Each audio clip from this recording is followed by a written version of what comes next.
Sekarang kita akan masuk ke reproduksi genital yang berbeda. Tadi kita sudah kuliah sama-sama. Ini kira-kira apa? Apa? Tubulus seminiferus. Ditandai dengan banyak sekali sel-sel sperma progeninya. Berarti ini adalah organnya apa kira-kira? Testis. Di testis itu harus ada beberapa lapisan ya. Yang langsung melapisi testis itu sendiri kenika, album, kemudian di sini. Ini ya, adalah lapisan. Nah kalau ada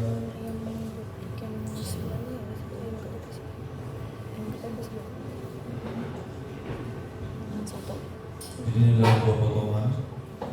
Kalau di anatominya sudah belajar kan ya? Lokasi dari epididymis itu di mana? Dekat testis. Di atas testis ya. Jadi nanti kalau melihat di slide seperti ini, tiba-tiba di seberangnya ada epididymis, berarti ini memotong bersamaan dengan bagian epididymis. Berarti ini adalah sekat tunika albuminianya ya. Ini adalah jaringan sekatnya. Nah bagian tipis yang ada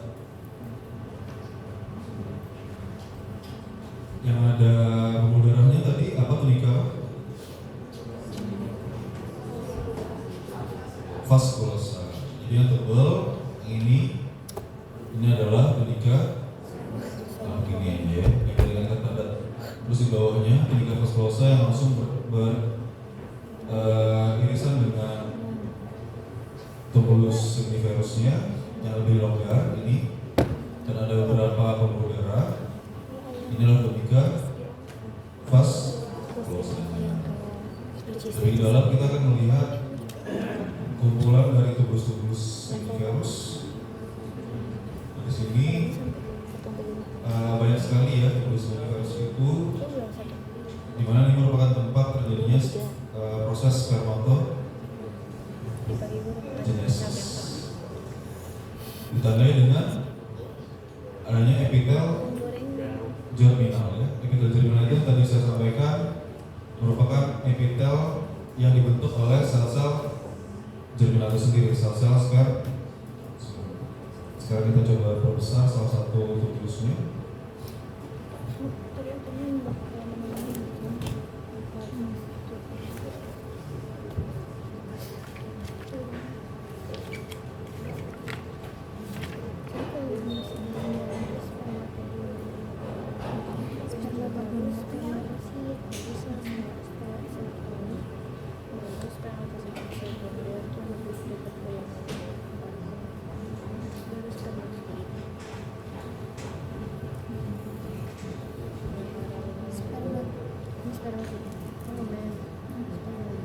Oke, ini bagus ya, warnanya masih fresh, masih baru, sangat terlihat sekali. Banyak sekali jenis-jenis sel spermatositnya ya, spermatogonia. Sekarang kita coba identifikasi masing-masing selnya. Kalau di tubulus seminiferus itu ada dua jenis sel utama ya. Ada sel spermanya dan sel progeni. Oke, ini contohnya ya.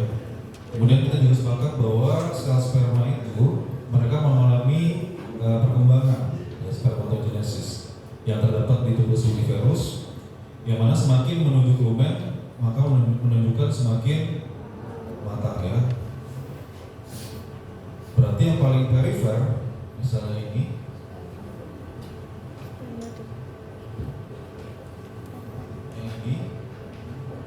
ini adalah sel sperma apa? Spermatogonia. Spermatogonia itu ada yang dua macam ya, ada yang pucat ataupun yang gelap, tapi sama-sama spermatogonia.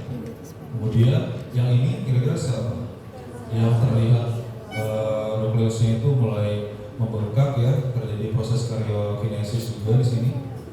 Sel spermatosit. Oke, bisa ya. Kemudian semakin ke bagian ke dalam lagi, sel spermatosit ini kemudian dia membelah ya. Proses pembelahan dari diploid menjadi haploid tadi apa? Meiosis, atau di sini namanya spermiogenesis. Jadi kan terjadi pembelahan lagi ya, menjadi sel-sel haploid menjadi sel spermatosit sekundernya ya, atau nanti spermatid. Kemudian sitoplasmanya akan terreduce ya menjadi ukuran lebih kecil seperti ini. Ini sudah masuk apa? Sel apa?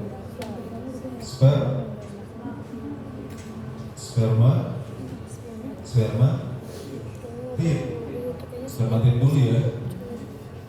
Walaupun dia belum ada tailnya ya. Jadi sudah seperti ini spermatid. Nanti mereka akan melalui perkembangan lagi mendapatkan ekor. Tapi ekornya belum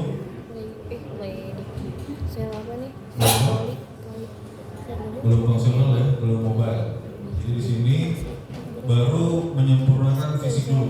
Jadi strukturnya nanti akan menjadi ada kaputnya ya, kepalanya, ada bagian lehernya dan ada bagian tail di tubulus seminiferus.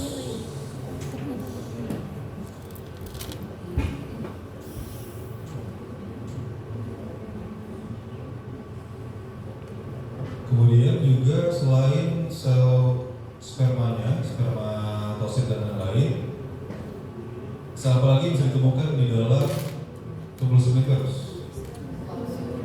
Sel Sertoli. Sel Sertoli itu ditandai dengan sel yang tinggi, tampak lebih pucat ya, dan dia cenderung 3 bulan ya, seperti ini. Ada yang mana sel Sertoli berfungsi sebagai sel penyokong ya, atau supporting cell.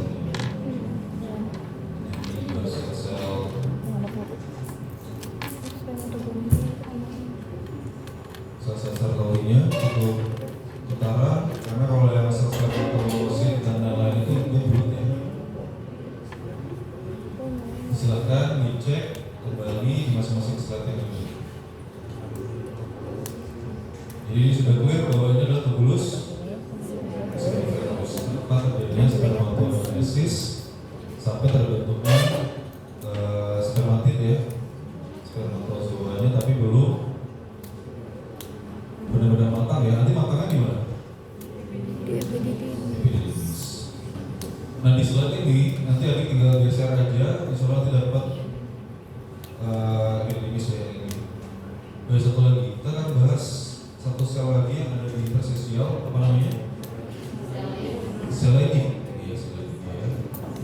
Ini akan menghasilkan hormon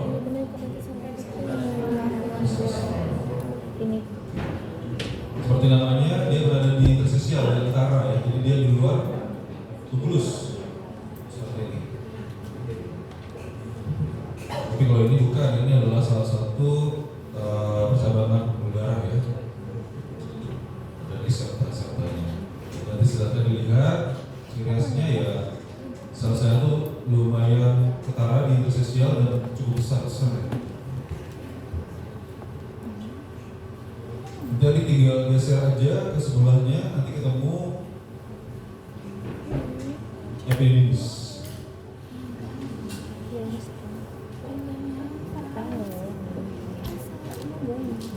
Oke, untuk tubulus seminiferus ini sudah. Ini tadi tunika ininya. Nah, ini apa tadi?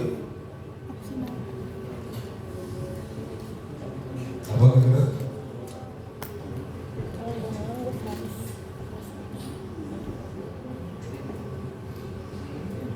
Di sini sudah ada sel spermanya. Ini sel spermanya. Nanti ini apa? Epididymis ya, itu epididymis. Sini akan kelihatan banyak sekali sel-sel sperma yang terakumulasi karena memang di sini tempat penimbunan sel sperma dan juga kematangan akhir. Jadi harusnya sel sperma yang sudah ada di sini ini sudah mobile ya. Jadi ekornya sudah bisa bergerak. Nah, epididymis ini ditandai dengan epitelnya bukan epitel terminal lagi, melainkan epitel beneran ya. Epitelnya adalah bertingkat silindris. Dan ada sterol, ada silianya nggak? Ada, ini silius. Jadi ini adalah epitel yang ciliatusnya, dan ini adalah epitel yang basalis. Kemudian di sekitar epididymis juga akan dilingkari atau dikelilingi oleh serat otot polos. Seperti ini. Ini adalah salah satu otot polos. Dan nanti saat terjadi rangsangan seksual dan ejakulasi, dia akan squeeze epididymisnya untuk mengeluarkan sperma keluar ductus ya. Menuju kemana? Setelah dari epididymis, vas. Oke, jadi beda ya. Ini semua adalah sel sperma. Ini sudah sel sperma yang terakumulasi di epididymis. Ini yang tertimbun ya. Ini saat adanya rangsangan dan ejakulasi akan keluar.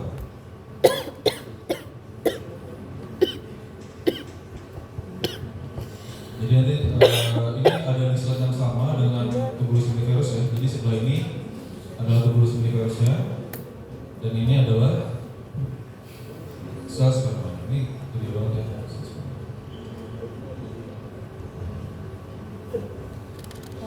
Ini adalah epididymisnya. Ini tadi epitelnya apa? Kalau epididymis bertingkat silindris dengan silia.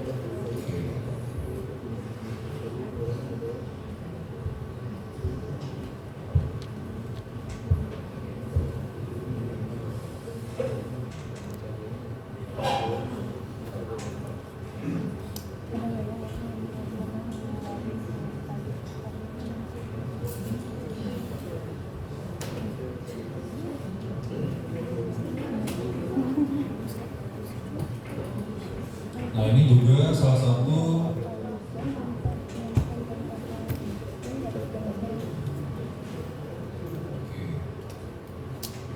ya. Ini adalah tadi apa? Tubulus.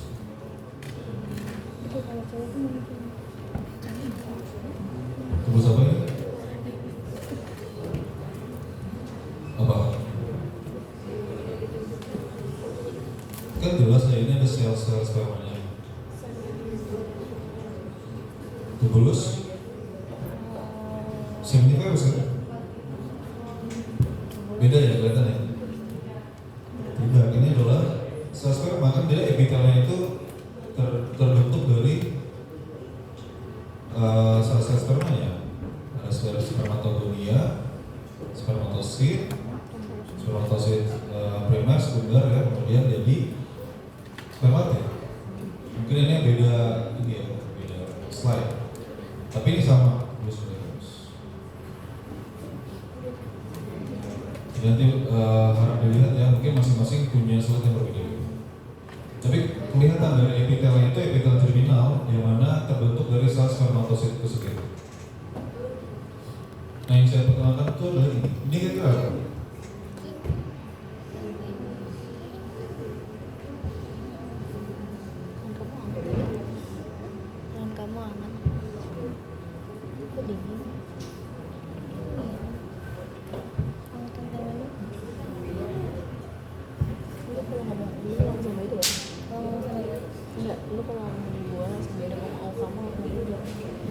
Ini epididymis. Kita lihat ya.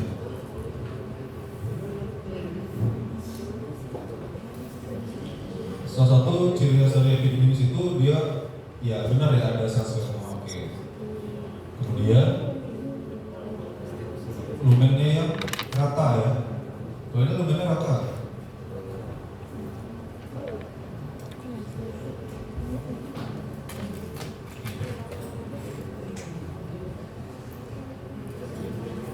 dan jumlah sel sperma masih sedikit banget ya.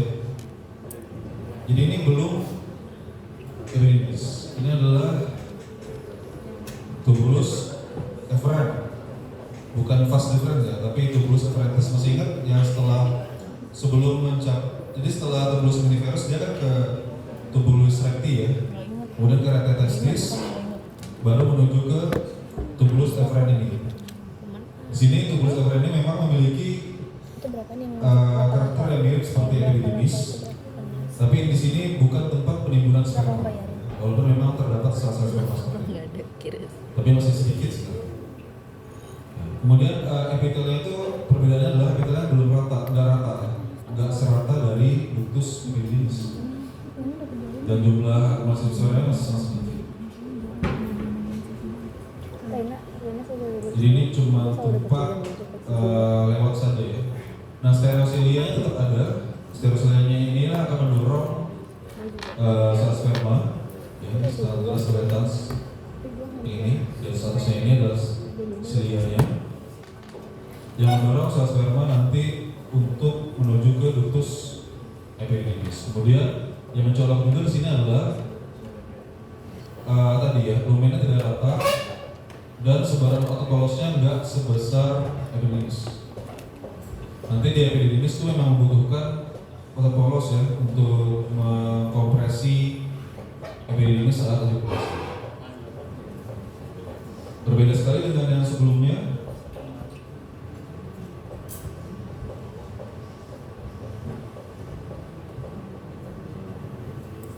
Kelihatan lumennya lebih rata ya, dan jumlah spermanya benar-benar banyak. Karena memang di sini tempat penyembuhan dari sel sperma. Kemudian otot polosnya jelas sekali, sel-sel otot polos.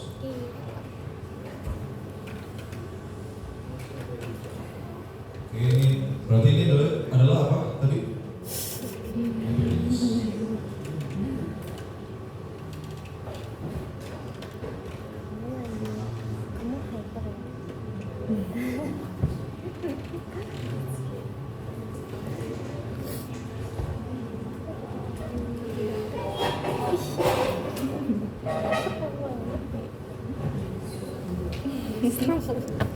Jadi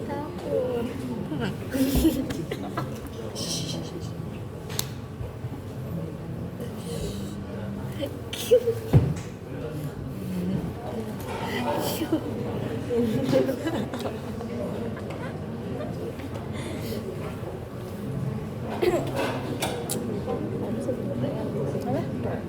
Itu jelas.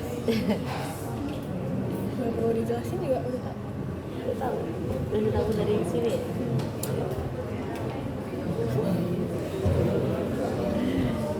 Gila, kamu gila. Boleh deh Mau susah.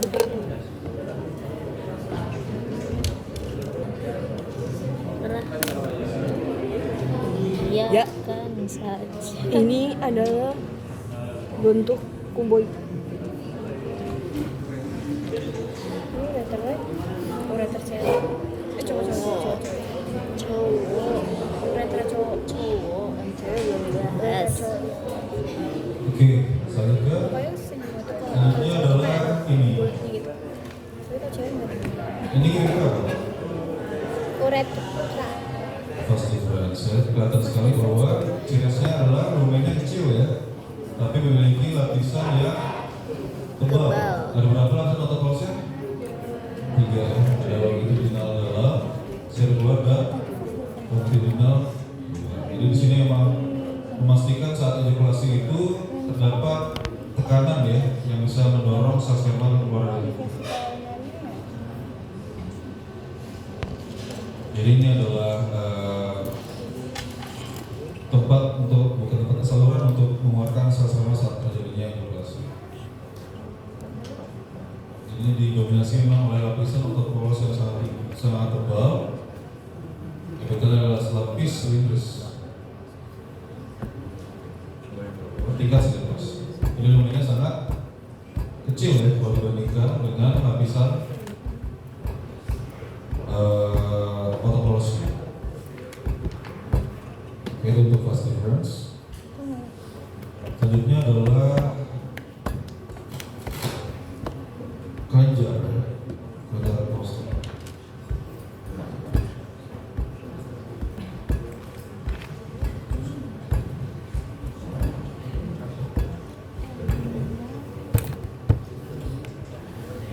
Kalau kelenjar prostat seperti namanya ya, adalah kelenjar, maka pasti dominasi oleh sel-sel kelenjar seperti ini.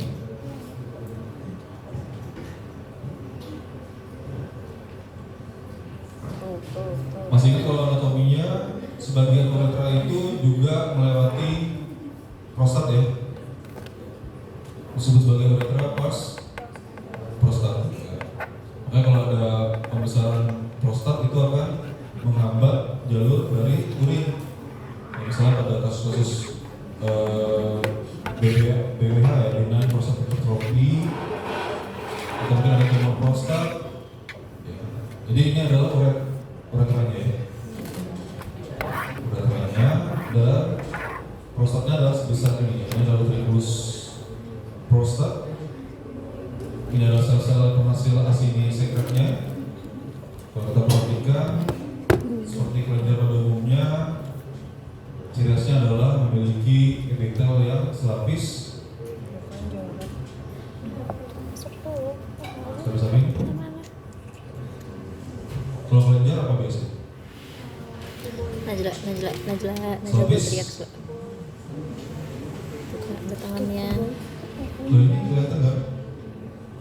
Ini gepeng apa? Kuboid. Jangan ragu ya. Jadi tidak perlu dihafal, cukup dilihat saja. Kan diidentifikasi.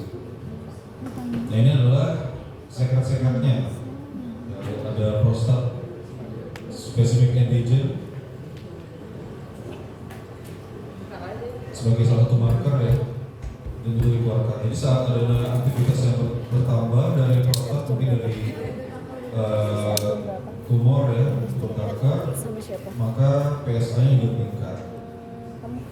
Cara dari prostat tujuannya adalah untuk mengencerkan sperma.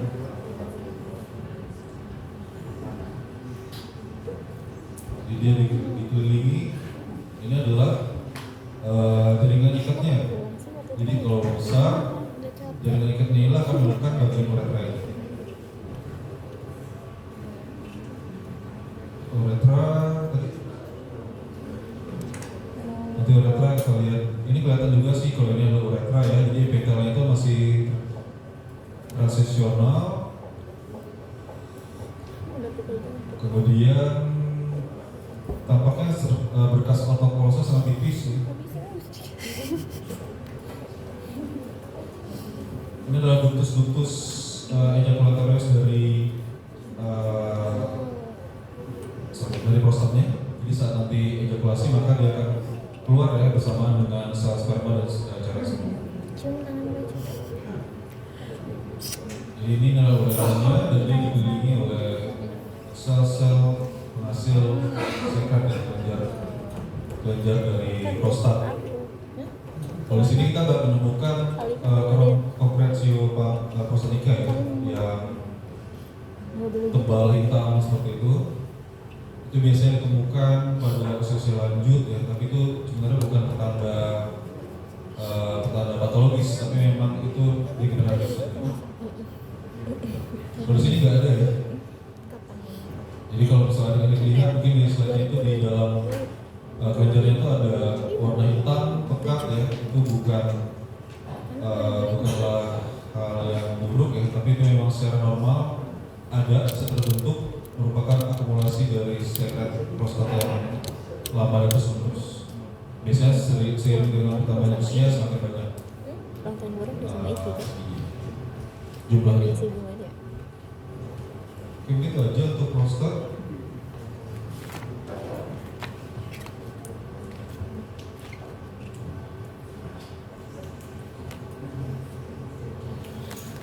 Ibu yang ini. Kalau ini juga termasuk kelenjar utama ya pada kelenjar tambahan reproduksi. Kira-kira selain prostat ada organ apa lagi? Batista tapi ini dong. Vesikulo, Itu berarti ini dong. vesikulosa ya, vesikulo spinalis. Yang tadi Ada PA, PK. PA, ciri khasnya itu adalah dia berpelika-pelika seperti ini ya, mukosanya. Jadi terdapat tonjolan mukosa sehingga bentuknya berpelika seperti ini. Epitelnya selalu silindris.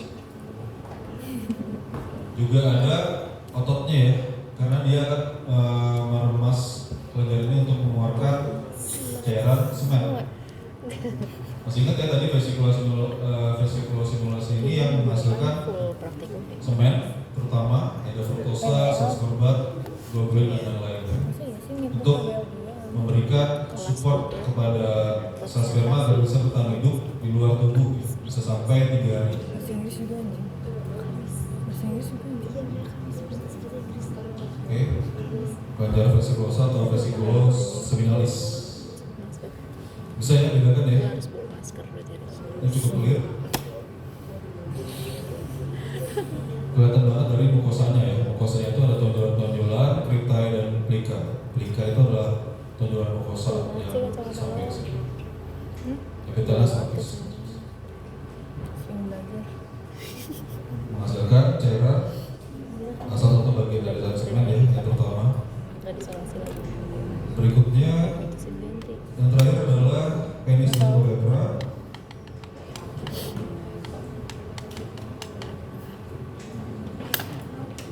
Ini yang tadi.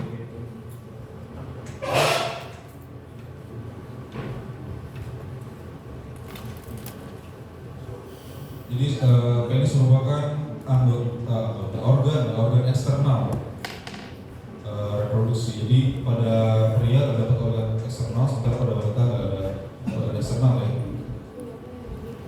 Kita ketahui bahwa penis ini merupakan organ yang bisa mengalami pertambahan ukuran yang kita sebut sebagai ereksi karena adanya rembesan dari darah, terutama pada struktur penis itu sendiri yang memiliki struktur seperti spons atau jaringan yang berubah-ubah seperti ini. Ini disebut dengan korpus apa? Korpus apa? Cover masuk ya, ada 2 ya, satu korpus cover masuk dan yang ini adalah spongiosum yang mengelilingi uretra. Jadi nanti yang akan mengalami pertambahan ukuran itu adalah korpus spongiosum ini ya, karena memang strukturnya adalah jaringan yang berubah seperti ini. Di sini ada arteri ataupun pembuluh darah lainnya ya yang mengeluarkan darahnya di sini. Yang paling luar ini adalah arteri dorsalis ya.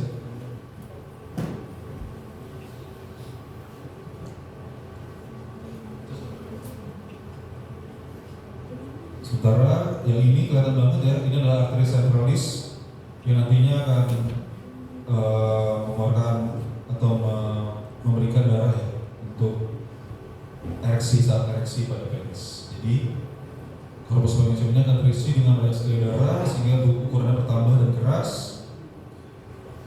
Ini adalah tunika apa tadi? Albuginia ya, cukup tebal. Ini juga ditemukan pada penis. Di luarnya ya jaringan ikat dan juga karena ini organ eksternal maka ada kulit ya, epidermis. Kemudian ini adalah uretra.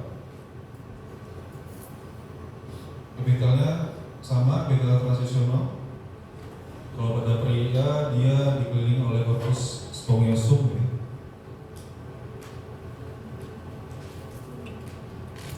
Dari lumennya memang lebih luas ya dibandingkan, dan juga bentuknya juga lebih fleksibel karena memang dari epitelnya.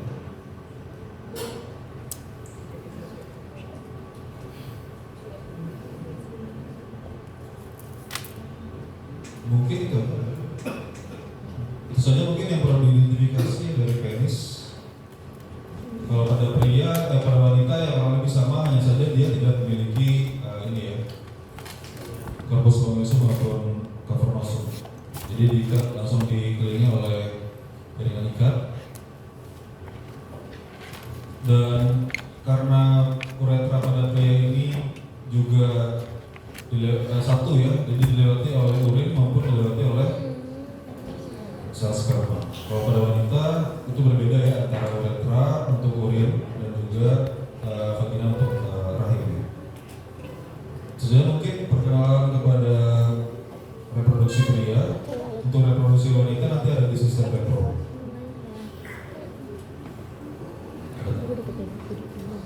Cukup mungkin